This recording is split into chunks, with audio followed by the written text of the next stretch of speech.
का और आचार्य श्री 108 विद्यासागर जी महाराज का कोई ऐसा संस्मरण जो आपको लगता है या ऐसी टीचिंग बताएं जो लाखों लोगों को एक प्रेरणा देती हो?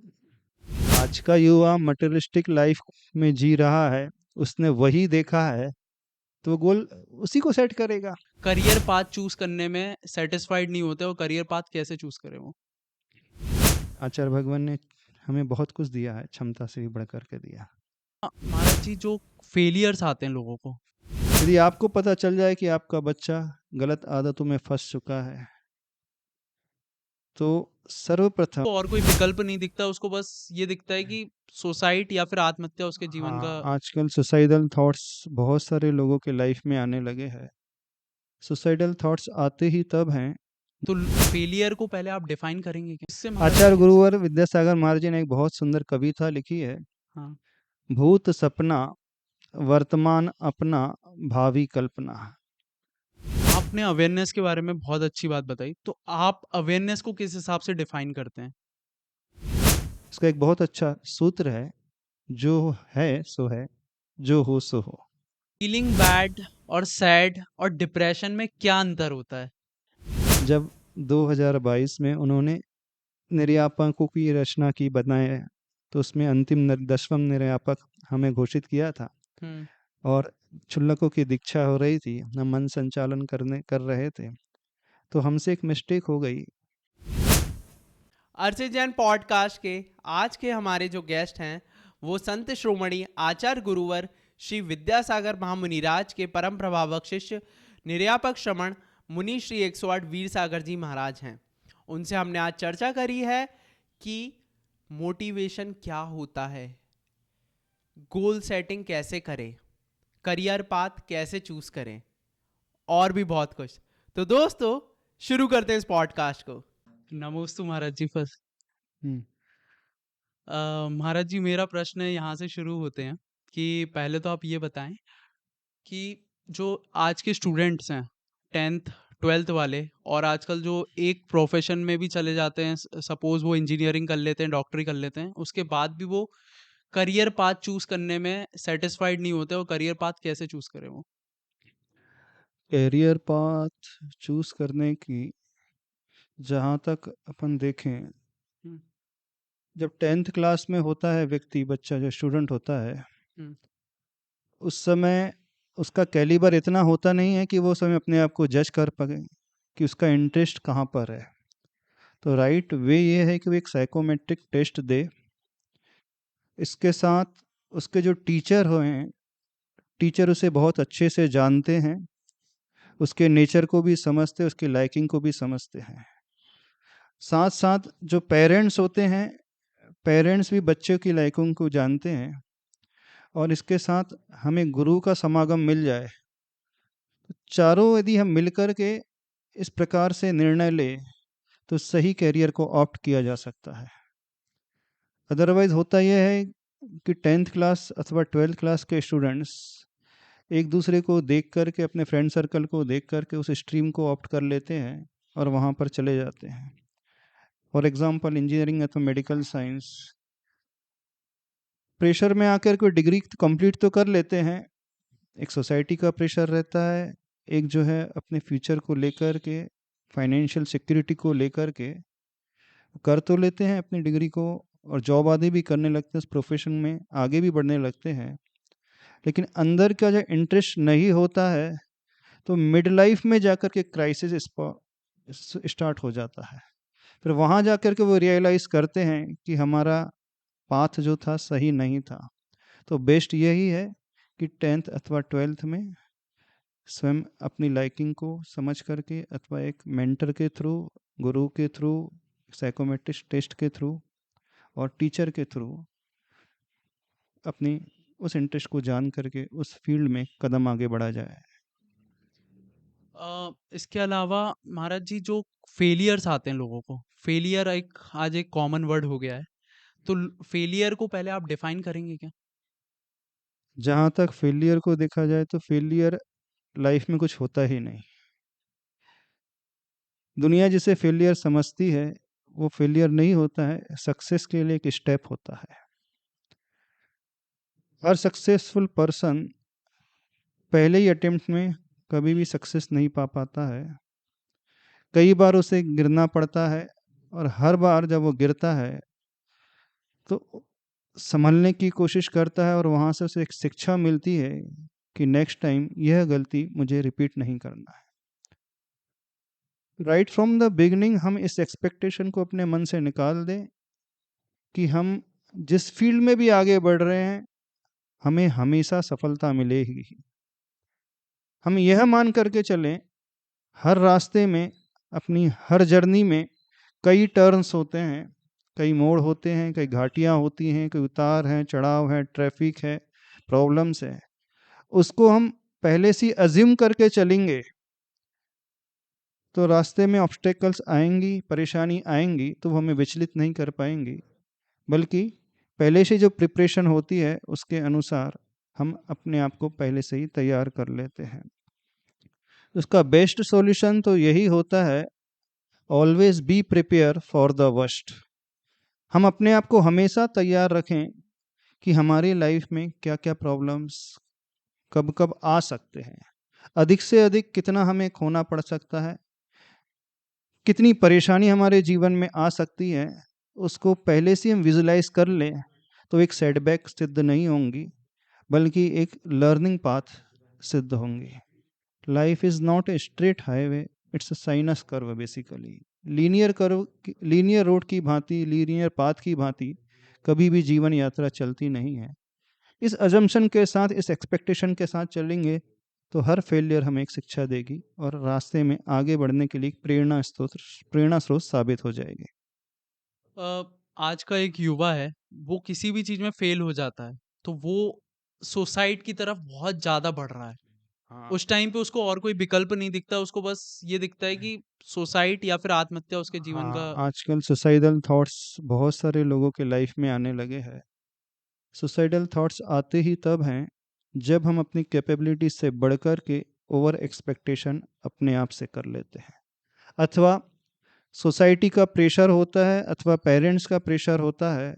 उन प्रेशर के कारण व्यक्ति उतना परफॉर्म नहीं कर पाता है और एक जो रिजल्ट अथवा उसका परफॉर्मेंस होता है वो अप टू द मार्क नहीं होता है। तो होना ये चाहिए, हम पहले अपनी कैपेबिलिटी को पहचानें, हमारी क्षमता कितनी है, उसी के अनुसार हम निर्णय लें और उतना ही एक्सपेक्टेशन हम अपने आप से रखें कि हम इतना ही रिजल्ट दे पाएंगे, इससे ज़्यादा नहीं दे पाएंगे। सॉल्यूशन तो यही है, क्षमताओं को पहचान करके आगे बढ़ना सीखें। और ये तब पॉसिबल होगा जब हम दूसरे से कंपैरिजन करना बंद कर देंगे। कंपैरिजन बुरा नहीं होता है कंपैरिजन करना, बशर्ते वो कंपैरिजन अपनी कैपेबिलिटी से हो। क्योंकि दुनिया में जितनी भी पॉपुलेशन है, जितने भी लोग हैं, वो कभी एक दूसरे से रिजेंबल करते ही नहीं। इवन हमारी फिंगर्स भी हैं, वो भी एक दूसरे से रिजेंबल नहीं करती। राइट हैंड की फिंगर लेफ्ट हैंड से रिजेंबल नहीं करती। बाहर देखने में भी आए तो उनकी प्रिंट्स, जो फिंगर प्रिंट्स है, वो डिफरेंट ही होती है। तो फिंगर प्रिंट्स, फिंगर्स और फेस डिफरेंट होता है, तो हम क्यों एक्सपेक्ट करते हैं कि जो 100% सामने वाला स्कोर कर रहा है तो मैं भी 100% स्कोर कर पाऊंगा। उसकी क्षमता डिफरेंट है, उसकी सिनारियो, उसके सराउंडिंग डिफरेंट है। तो हमारी सराउंडिंग डिफरेंट है, हम अपनी सराउंडिंग के अनुसार कितना परफॉर्म कर पाएंगे उसे समझ करके फिर निर्णय लें, फिर जीवन में आगे बढ़ें। तो 100% ना भी मिले, 80% भी परफॉर्म करवाएंगे तो इसमें बहुत अच्छे से न केवल हम सर्वाइव करेंगे बल्कि लाइफ में सेटिस्फेक्शन भी मिलेगा। जी। आचार्य चाणक्य ने एक नीति बताई थी, उसके अनुसार कि लोग बाग अपने फ्यूचर में ज्यादा रहने लगे हैं आज के समय में, ना कि वो प्रेजेंट में रहते हैं। और पास्ट से वो ऊर्जा लेने की जगह उनकी यादों में खोए रहते हैं। हाँ, ये तो ह्यूमन टेंडेंसी है बेसिकली। तो इससे महाराज जी आचार्य कैसे? गुरुवर विद्यासागर महाराज जी ने एक बहुत सुंदर कविता लिखी है, हाँ। भूत सपना वर्तमान अपना भावी कल्पना। व्यक्ति जो भूतकाल में, पास्ट में बीत चुका है, उसी को लेकर के सोचते रहता है और रिग्रेट उसके भीतर हमेशा पैदा होते रहता है। और कंपैरिजन जब करता है, दूसरों को देखता है, सोसाइटी को देखता है, तो फ्यूचर प्लानिंग करता रहता है। और जब जब हम पास्ट और फ्यूचर में जिएंगे तो हमेशा हम अपने आप को खोएंगे, टेंशन में ही रहेंगे। जिंदगी में यदि सुख से रहना चाहते हैं तो वर्तमान में जीना सीखें। अब प्रश्न ये खड़ा होता है, कहना बड़ा आसान होता है, हम कैसे अपने भीतर इस प्रकार की टेंडेंसी लेकर के आए कि प्रेजेंट में ही उस मोमेंट में भी जीना सीखें। तो उसकी सबसे अच्छी प्रैक्टिस होती है माइंडफुलनेस की, अलर्टनेस, अवेयरनेस की। तो अपनी हर एक्टिविटी में हम अवेयरनेस लाना सीखें, चाहे हम खा रहे हों, पी रहे हों, सो रहे हों, बैठ रहे हों, चल रहे हों, बोल रहे हों, पढ़ रहे हों। तो जैन धर्म में एक बहुत अच्छा प्रिंसिपल आया है कि जागृति रखना सीखें। उसका नाम शास्त्रों में आया है अप्रमत्त। हमेशा जागृत रहना, बहाव में नहीं बहना, जागृत रहते हुए संसार को देखने की कोशिश करें, सिनारियों को देखने की कोशिश करें। हमारे चारों तरफ क्या घट रहा है उसे भी जानने और देखने की कोशिश करें, ठीक वैसे ही जैसे हम दुनिया को देखते हैं। और इसके साथ साथ अपने ही विचारों को हम पढ़ना और जानने की कोशिश करें, या उसे यूँ कहें साक्षी भाव लाना सीखें, ज्ञाता दृष्टा का भाव लाना सीखें। लेकिन ये एकदम से नहीं पॉसिबल होता है। धीरे धीरे जब प्रैक्टिस करना शुरू करेंगे तब वह अभ्यास हमें एक उस पोजीशन में लेकर के आ जाएगा कि हमारे साथ कितनी भी एडवर्सिटी क्यों ना आए, हम उस सिनारियो को भी बड़े अच्छे से फेस कर पाएंगे। उसके अलावा कोई रास्ता है ही नहीं। कोई रास्ता। आपने अवेयरनेस के बारे में बहुत अच्छी बात बताई, तो आप अवेयरनेस को किस हिसाब से डिफाइन करते हैं? अवेयरनेस बेसिकली जो टर्म है, जो भी एक्टिविटी हम कर रहे हैं हम्म। उससे जुड़े ना, बिना जुड़ करके सिर्फ देखने और जानने की कोशिश करें। फॉर एग्जाम्पल, जब हम मिरर के सामने होते हैं, हमारा ही रिफ्लेक्शन सामने होता है लेकिन हम उसे दूसरे रूप में देखते हैं। जैसे आकाश में पंछी उड़ रहे हैं, हम ऊपर उड़ते हुए देख रहे हैं, नदी का पानी बह रहा है, बहते हुए देख रहे हैं।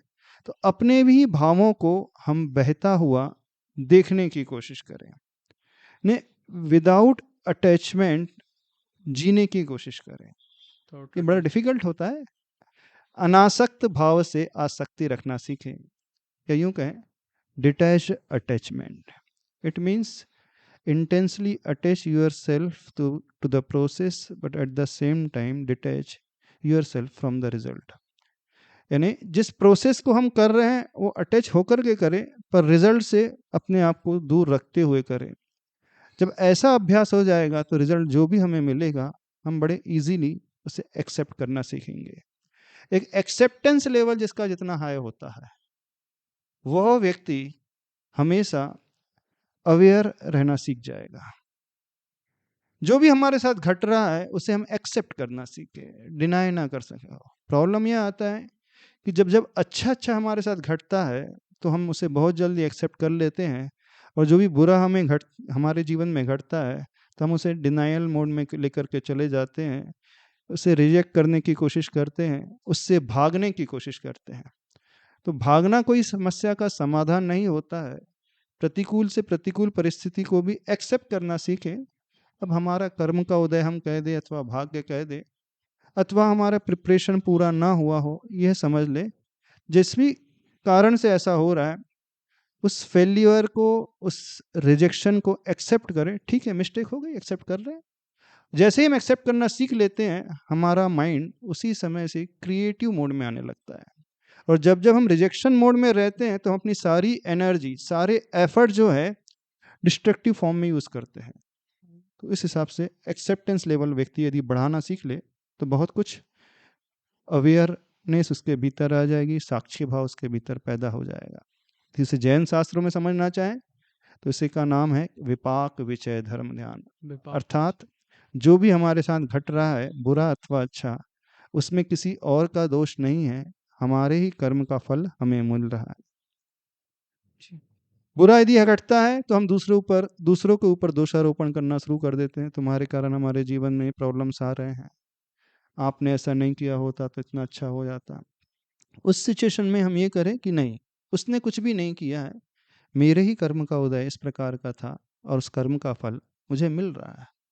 इसकी प्रेरणा हमें तब ज़्यादा अच्छे से मिलना शुरू हो जाती है जब हम उन लोगों को देखते हैं जिन्होंने इन एडवर्सिटीज़ को कितने अच्छे से फेस किया। फिर चाहे वो सीता हो, चाहे राम हो, चाहे महावीर हो, चाहे बुद्ध हो, चाहे आज के प्राइम मिनिस्टर हो, कोई भी व्यक्ति क्यों ना हो, उनकी एडवर्सिटी को देख करके हमें एक मोटिवेशन मिलता है कि नहीं, वो भी अच्छे से एक्सेप्ट करके जी सकते हैं, तो हम भी जी सकते हैं। जी। आपने बहुत डीपली बात बताई है। आज तक मैंने अवेयरनेस की बहुत डेफिनेशन सुनी थी, बट ये जो आपने डेफिनेशन दी बहुत यूनिक दी है, और साथ में रियल लाइफ और प्रैक्टिकल डेफिनेशन दी है। देखो, शास्त्रों में, बुक्स में बहुत कुछ लिखा है, पर उसे हम इम्प्लीमेंट करना सीखें। शास्त्रों में लिखा है कि कर्म का उदय, अथवा थोड़ा डिफिकल्ट वर्ड हो जाएगा, उसको हम नहीं कहना चाहते। फिर जो भी हो रहा है, कहने का अभिप्राय यह है कि हमारे ही द्वारा हो रहा है, इसमें कोई कुछ नहीं कर सकता।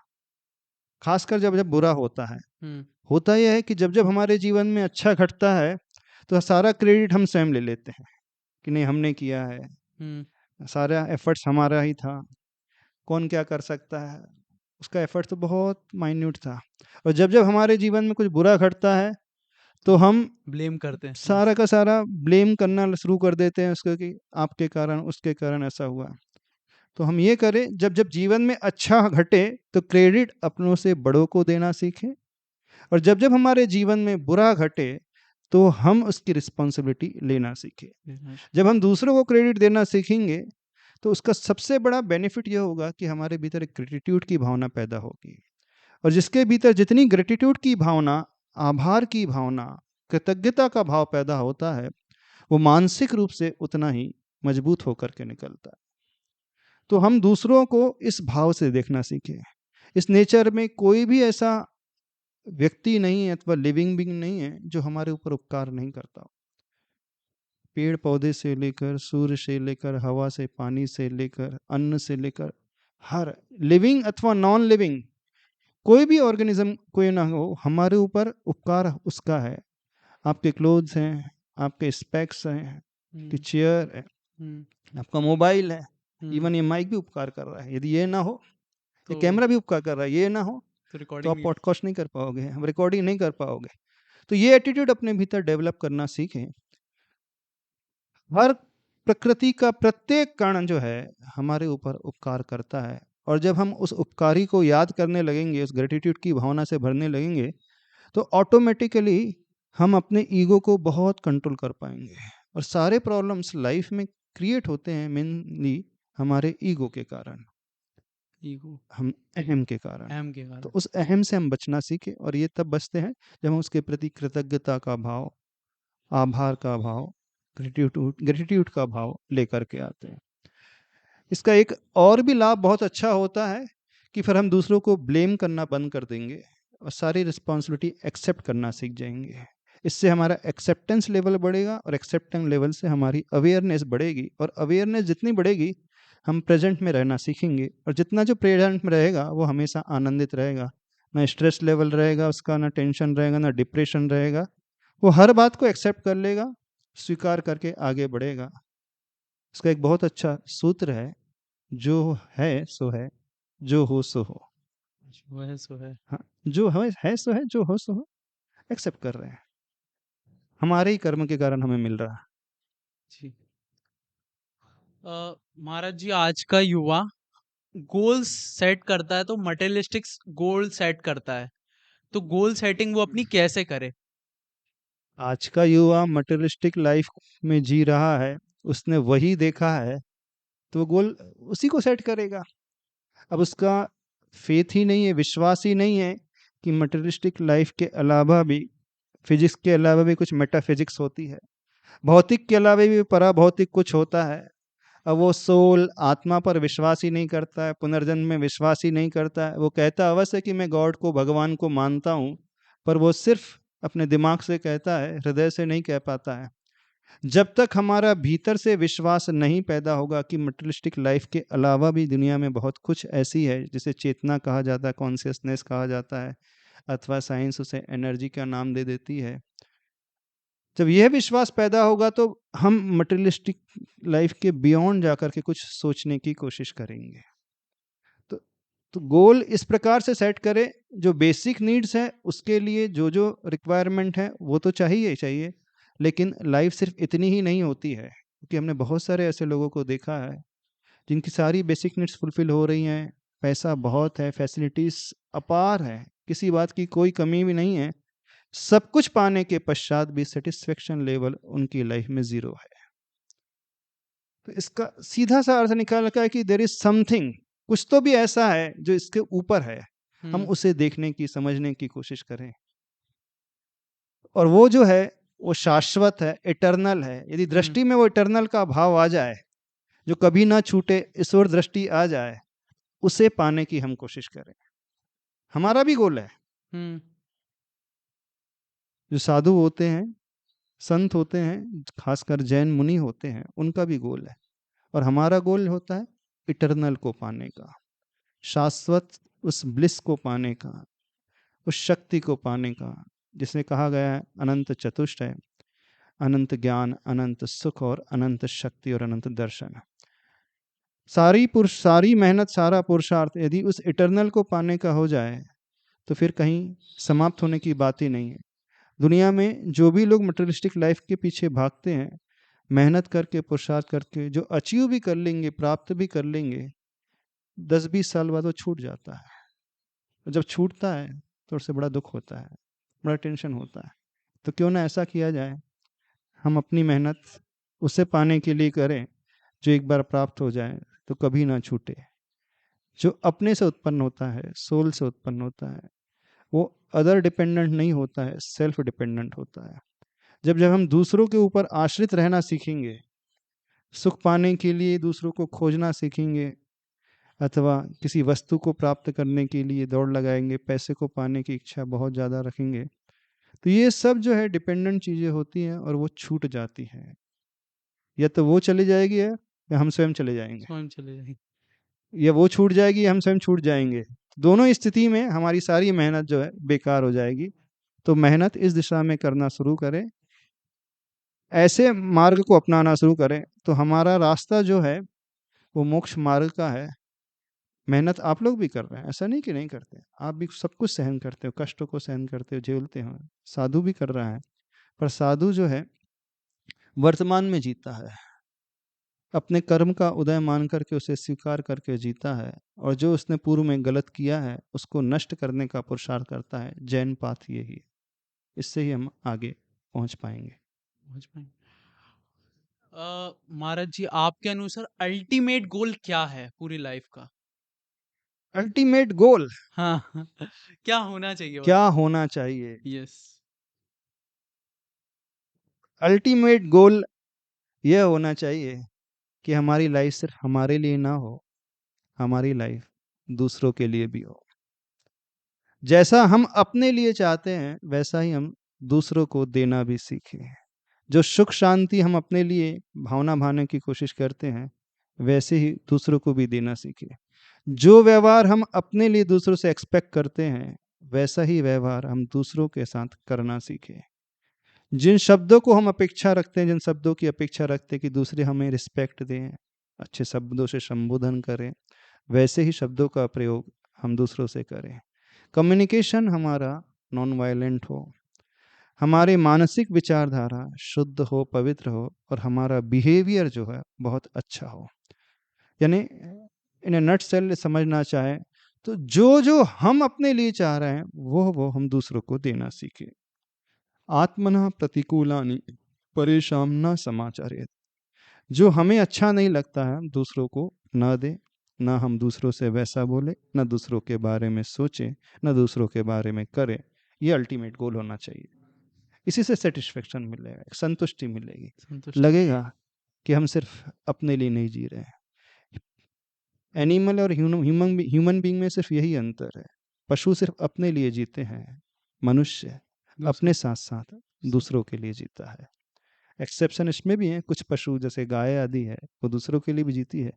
रादर से यूं कहें, पशु दूसरों की केयर ज़्यादा करते हैं, ह्यूमन बीइंग सिर्फ अपने ही लिए और अपने परिवार के लिए जीता है। उसे अपने और अपने परिवार के अलावा कुछ भी नज़र नहीं आता।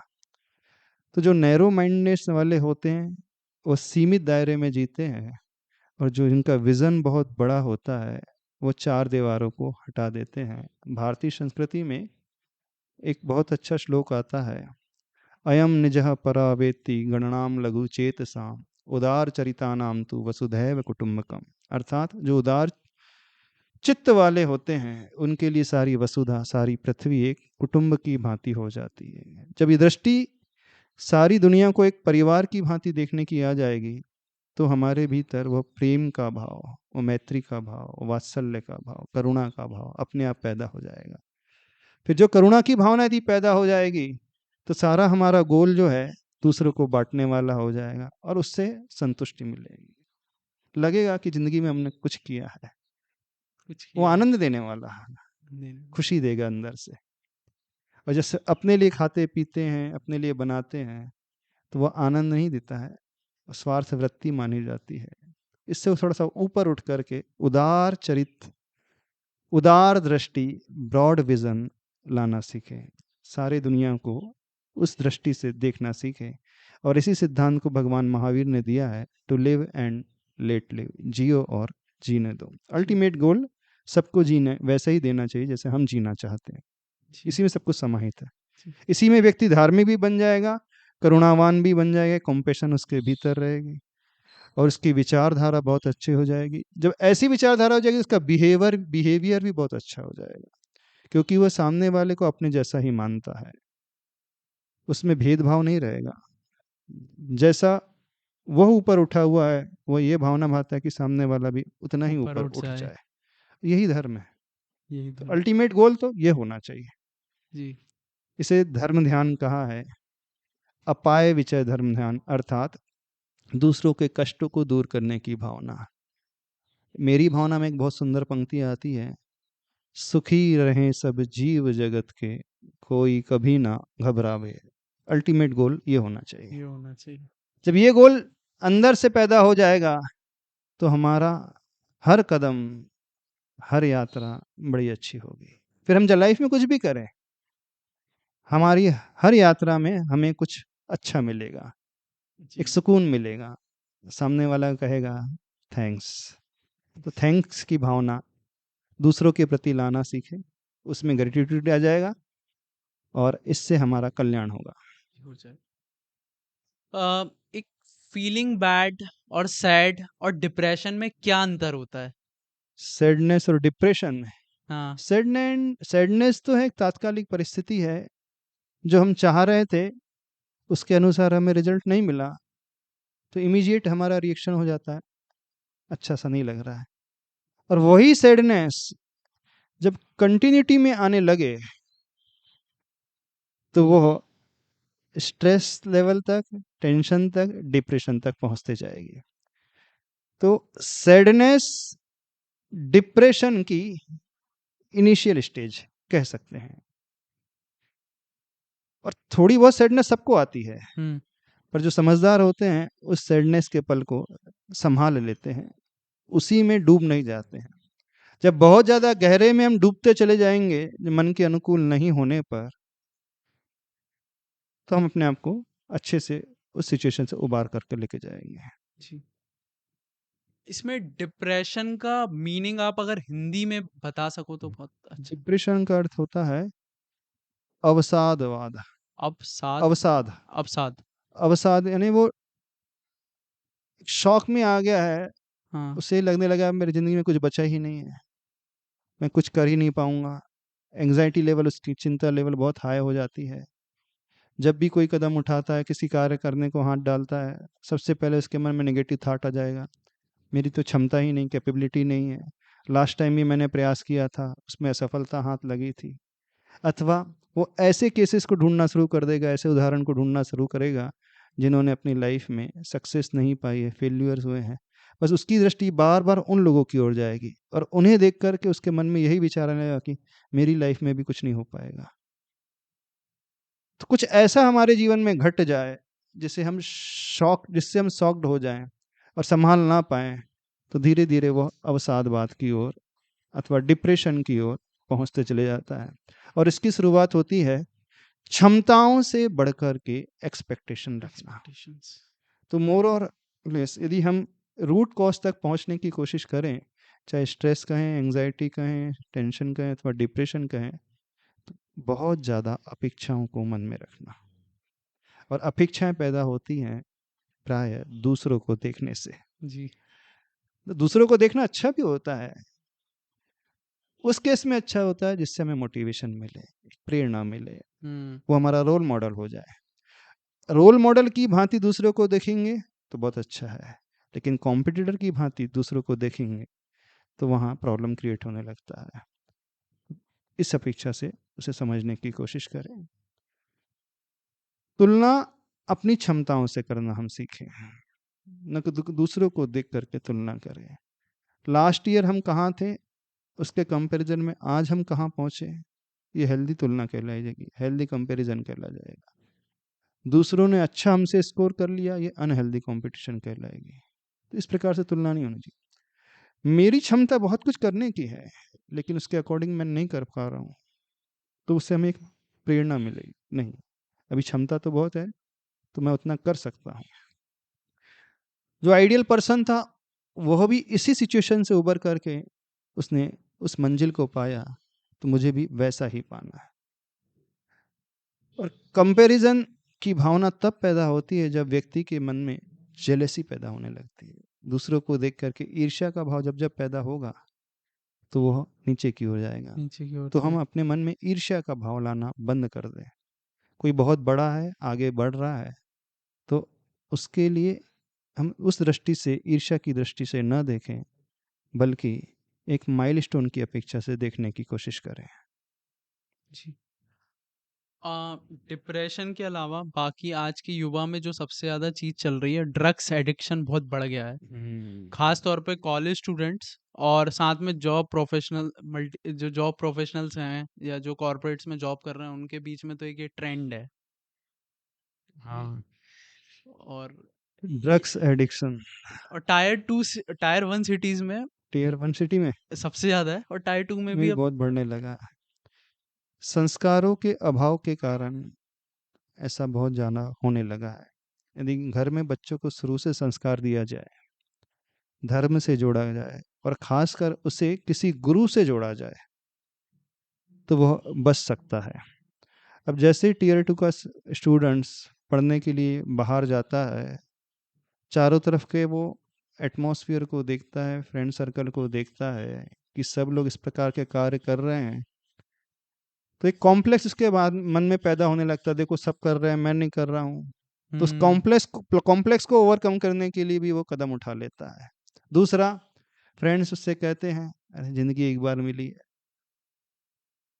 भगवान ये ने एक बार भेजा है, तो सब करके देखो ना। किसी भी बात को हमें छोड़ना नहीं चाहिए, हर एक का टेस्ट लेना चाहिए, हाँ? और जिंदगी में हर एक प्रकार से आनंद लेना चाहिए। तो जो ऐसा तर्क रखते हैं, हम उनसे कहना चाहते हैं कि आपके मन में ये भाव है कि इस दुनिया में सब कुछ करके देखना चाहिए, तो फिर तो त्याग तपस्या के मार्गों को भी अपना करके देखना चाहिए। जो मेंटलिटी आपने दूसरे क्षेत्र में अपनाई है, उसी टेंडेंसी को इस क्षेत्र में भी अपना। जो दुनिया में अच्छे अच्छे लीडर्स हैं, एक गुरु से अवश्य जोड़ना चाहिए। अब जो ये नहीं कर पाए हैं, अब बच्चे हाथ से निकल चुके हैं, तो हमें क्या करना चाहिए? यदि आपको पता चल जाए कि आपका बच्चा गलत आदतों में फंस चुका है, तो सर्वप्रथम उस बच्चे को किसी अच्छे व्यक्ति के पास, मेंटर के पास, अथवा साइकोलॉजिस्ट के पास, अथवा किसी डॉक्टर के पास लेकर के जाए। एकदम से पेरेंट्स से कहना है कि बच्चों के प्रति हीन भावना को न लेकर के आए। यदि मिस्टेक उनसे हो गई है, एक्सेप्ट करे गलती हो गई है, उम्र का पड़ाव था, वो अपने आप को नहीं संभाल पाया। आज की युवा पीढ़ी ड्रग्स एडिक्शन से तब बच सकती है जब उसके आफ्टर इफेक्ट्स को सोचने की कोशिश करें। इसके परिणाम क्या क्या हो सकते हैं और क्या क्या होते हैं, कितने खतरनाक होते हैं। ऐसे बहुत सारे एग्जाम्पल हैं। गांव में पढ़ने वाला व्यक्ति 12th पास होकर के कॉलेज में गया, गांव में वो टॉपर था, लेकिन गलती से दोस्तों की संगति में आकर के फंस गया, और ऐसा वो एडिक्ट हो गया कि उसके पास पैसे नहीं रहते थे, लेकिन पैसों की पूर्ति के लिए उसने सर्वप्रथम अपने घर में चोरी की। पेरेंट्स से डिमांड की, पापा ने मना कर दिया। एक बार की घटना है, वो अपने घर के सारे सदस्यों को मार करके पैसे लेकर के ड्रग्स की आदतों को पूरी करने लगा।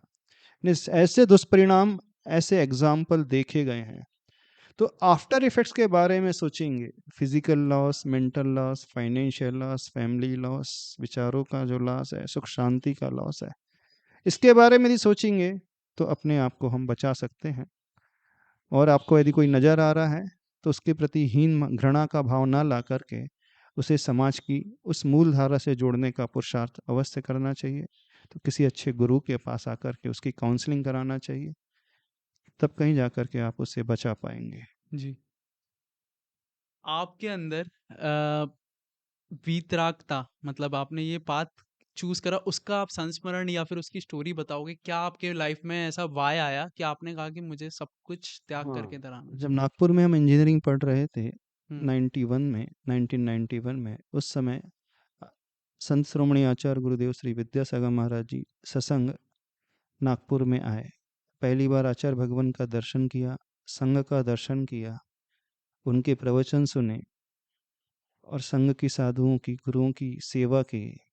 तो धीरे धीरे उनसे जुड़ाव होने लगा और लगने लगा कि एक मार्ग यह भी है जो संसार में बहुत अच्छे से जिया जा सकता है। फिर साथ में यह भी समझ में आने लगा कि डिग्री कंप्लीट होने के बाद अच्छी जॉब मिल जाएगी, जॉब भी मिल जाएगी, पैसा भी आने लगेगा, कमा भी खूब लेंगे। लेकिन उसके बाद क्या हुआ? खूब कमा भी लेंगे तो क्या सुख शांति जीवन में मिल जाएगी?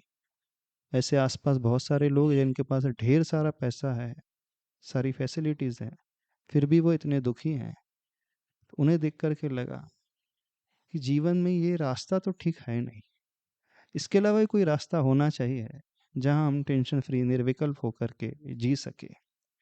जब वीतरागी साधुओं को, आचार्य भगवान को देखा, उनके आनंद को देखा, उनके जीवन को देखा, तो लगने लगा कि ये रास्ता जीवन में बहुत अच्छा रास्ता है। इस रास्ते पे चलने वाले गुरु सिर्फ अपने लिए नहीं जीते, संसार के लिए, दुखी जीवों के लिए जीते हैं। हम जिस रास्ते पे बढ़ रहे हैं उसमें मेहनत करके भी, खूब कमा करके भी कब तक उसे अपने पास रख पाएंगे? एक दिन वो भी छूट जाता है। तो क्यों ना ऐसा पुरुषार्थ किया जाए कि दूसरी क्षेत्र में बढ़कर के मेहनत की जाए और शाश्वत सुख को पाने का पुरुषार्थ किया जाए। तब से धीरे धीरे भाव बनने लगे, गुरुदेव के शरण में आने लगे, सानिध्य में आने लगे। और एक स्टेज वो आई 1996 में, सूरत महुआ क्षेत्र में आजीवन ब्रह्मचर्य व्रत ले लिया। 94 में इंजीनियरिंग कंप्लीट हो गई थी, उसके बाद जॉब किया, फिर बाद में पीजीडीबीए सीएफए प्रोग्राम करने के लिए दिल्ली बॉम्बे गए। उसके बाद फाइनेंशियल एनालिस्ट का काम किया, करेंसी मार्केट में, फॉरेक्स मार्केट में कंसल्टेंसी प्रोवाइड करी, अपनी कंपनी भी खोली। फिर आचार्य भगवान का संदेश आया कि नहीं, अब मोक्ष मार्ग में आगे बढ़ना है, साधु के जीवन को अपनाना है। जिस उद्देश्य को लेकर के, जिस परमानेंट गोल को लेकर के ब्रह्मचर्य व्रत लिया था, उसकी साधना करना है। तो वो सब वाइंड अप करके बॉम्बे से गुरुदेव के चरणों में आ गए, उनके चरणों में रह करके साधना करने लगे। और 2004 में ये वीतराग का वेश, दिगंबरी दीक्षा ग्रहण की और उसके पश्चात से इसी मार्ग में चल रहे हैं। जी। इन शॉर्ट, वैसे डिटेल में हमने बहुत कुछ बताया है, इतना हुँ, समय नहीं है, फिर कभी बता देंगे। जी। एक आखिरी प्रश्न के साथ मैं इस पॉडकास्ट को एंड करूँगा। आपका और आचार्य श्री 108 विद्यासागर जी महाराज का कोई ऐसा संस्मरण जो आपको लगता है, या ऐसी टीचिंग बताएँ जो लाखों लोगों को एक प्रेरणा देती हो? आचार्य भगवान की करुणा बहुत गहरी है। उनकी विचारधारा में हर एक जीव का उतना ही इम्पोर्टेंस है। वे प्रत्येक जीव के दुखों को दूर करने की हमेशा से भावना करते रहे। फिर चाहे वो पशु हो, गाय हो, चाहे नॉन जैन आदिवासी महिलाएं हों, वे पुरुष हैं जो हैंड टू माउथ रहते हुए अपने परिवार का भरण पोषण नहीं कर पाते हैं। तो उनकी उस अनुकंपा, करुणा को देख कर के लगता है कि साक्षात चलते फिरते भगवान इस दुनिया में थे। उनकी हर एक्टिविटी, हर क्रिया प्रेरणादायक थी। उनका हर उपदेश अपने में रहस्य को छिपाए हुए था। उनकी हर चर्या को देख करके ऐसा लगता था कि जीवन ऐसा ही होना चाहिए। पुस्तकों में हम पढ़ते हैं, लेकिन साक्षात जीवंत उन्हें देखा है, उनके जीवन में घटते हुए देखा है। प्रभु के प्रति उनकी गहरी आस्था, प्रभु के प्रति उनकी गहरी भक्ति और जीवों के कल्याण के प्रति जो गहरा भाव था, वो हमेशा दिल को छूने वाला था। गुरुदेव से हमें बहुत कुछ मिला, उनकी अनुकंपा हम पर बहुत रही, आशीर्वाद रहा, और कम उम्र में ही गुरुदेव ने हमें बहुत कुछ दे दिया। जिसकी योग्यता हमारे भीतर नहीं थी, उससे भी बढ़कर के हमें आचार्य भगवान ने दिया। 2022 में आचार्य भगवान ने कुछ ब्रह्मचारियों को क्षुल्लक दीक्षा दे करके हमारे साथ उनका निर्वाह करने के लिए रख दिया, और भविष्य में उनकी देखभाल करते हुए उनके जीवन को और आगे बढ़ाते हुए इस मोक्ष मार्ग को प्रशस्त करना है, धर्म के मार्ग को प्रशस्त करना है। गुरु का उपकार बहुत है। गुरु कोई स्टोरी बताओगे आप उनके साथ, जो आपसे उन्होंने कहा हो, आप दोनों का वार्तालाप हुआ हो, जो स्टोरी तो बहुत बहुत सारे ऐसे संस्मरण हैं। पहली बार जब हम अपने गुरुदेव के पास गए थे, तो हमने मात्र 7 डेज का ब्रह्मचर्य व्रत दिया था। 7 दिन की 7 ही दिन कहीं नियम लिया था, अपने आप को परखना चाहते थे। फिर जब देखा कि 7 दिन में हमारा नियम अच्छे से पल गया, उसके बाद हमने 6 महीने का व्रत लिया, फिर 2 वर्ष का, फिर जीवन भर का व्रत ले लिया। आज हम सोचते हैं तो हमें भी हंसी आती है, कितने गुरु, इतने बड़े महान गुरु के पास जाकर के इतनी कम साधना। पर आचार्य भगवान हमेशा कहते थे, साधना कोई बड़ी नहीं, कोई छोटी नहीं होती, अपने आप में साधना होती है। शुरुआत छोटी से करें, अति उत्तम होता है। धीरे धीरे नदी की भांति साधना करना सीखें। जब नदी अपने उद्गम स्थल से निकलती है तो एक पतली धार होती है, लेकिन जब समुद्र में जाकर के मिलती है तो एक विराट रूप ले रूप लेती है। लेती है। तो जीवन इस प्रकार से बनाना सीखें। स्टार्टिंग फेज में स्टेप बाय स्टेप कदम बढ़ाएं, धीरे धीरे कदम बढ़ाएं, और एक दिन कदम बढ़ाते बढ़ाते वह यात्रा अंतिम पड़ाव में पहुंच करके बहुत विस्तृत हो जाती, विशाल हो जाती है। तो बस यही साधना को हम अपनाते हुए अपने जीवन में आगे बढ़ रहे हैं। जी। आचार्य भगवान ने हमें बहुत कुछ दिया है, क्षमता से भी बढ़ करके दिया। कोई स्टोरी आप बताएंगे, आप दोनों का वार्तालाप, कोई भी वार्तालाप जो आपको लगता हो कि बहुत मतलब इंटरेस्टिंग तो नहीं कहूंगा मैं उसे, बट एक कुछ सीखने लायक मिला हो, या हम लोग जान सके कि कैसे गुरुजी बात करते थे आपसे। गुरु की एक बहुत बड़ी महानता, आचार्य भगवान की महानता, जब 2022 में उन्होंने निर्यापकों की रचना की, बनाए, तो उसमें अंतिम 10वां निर्यापक हमें घोषित किया था, हम्म और क्षुल्लकों की दीक्षा हो रही थी, हम मन संचालन कर रहे थे। तो हमसे एक मिस्टेक हो गई। जो 3rd नंबर में आने वाले थे क्षुल्लक, उनको हमने पहले रख दिया और दूसरे को बाद में रख दिया। तो गुरुदेव की महानता देखो, वैसे तो हमने क्रम उस प्रकार का निर्धारण किया है, लेकिन यदि आपको लगता है कि पीछे वालों को आगे लाना और आगे वालों को पीछे लाना, तो वो ले जा सकते हैं। यानी इतनी बड़ी महानता उनकी कि उन्होंने हमें उस समय डांटा नहीं, बल्कि बड़े प्रेम से समझाया, और सारा का सारा क्रेडिट हमें सौंप दिया कि बोले देखो, आपको ऐसा लगता है तो वैसा कर लीजिए, जबकि होना ये चाहिए था, उन्हें डांटना चाहिए था। हम्म तो गुरुदेव अपने शिष्यों को बड़े वात्सल्य से, प्रेम से समझाते हैं, अपनापन दे करके समझाते हैं। उस समय मंच से आचार्य भगवान ने जो घोषणा की थी, वो घोषणा आज भी दिल को छूने वाली होती है, कि हमें वह इनाम दे दिया है जिसके योग्य हम थे नहीं। जी। तो महाराज जी, आपका बहुत बहुत आभार, आपने इस पॉडकास्ट के लिए समय दिया, और ठीक है, आपको त्रेवा नमोस्तु नमोस्तु बस नमोस्तु। इतना ही कहना है सबसे। जीवन को अच्छा बनाना सीखें, जो कमियां हैं उसे निकालना सीखें, बुराइयों से बचें, खासकर उस एडिक्शन से, व्यसनों से, ड्रग्स आदि से, अल्कोहल से और टुबको आदि से अपने आप को बचाएं। जीवन शाकाहारी बनाएं, क्योंकि जैसा हम अपना जीवन मानते हैं, वैसे ही दुनिया में हर एक प्राणी को जीने का अधिकार है। यदि हम किसी को जीवन दान नहीं दे सकते हैं, तो किसी का जीवन लेने का अधिकार हमें नहीं है।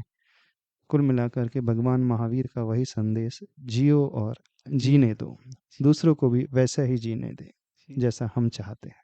जी। इससे पूरे संसार में, पूरी पृथ्वी में एक अलग ही आनंद का भाव, सुख शांति का भाव पैदा हो जाएगा। जी ठीक है, जी नमोस्तु।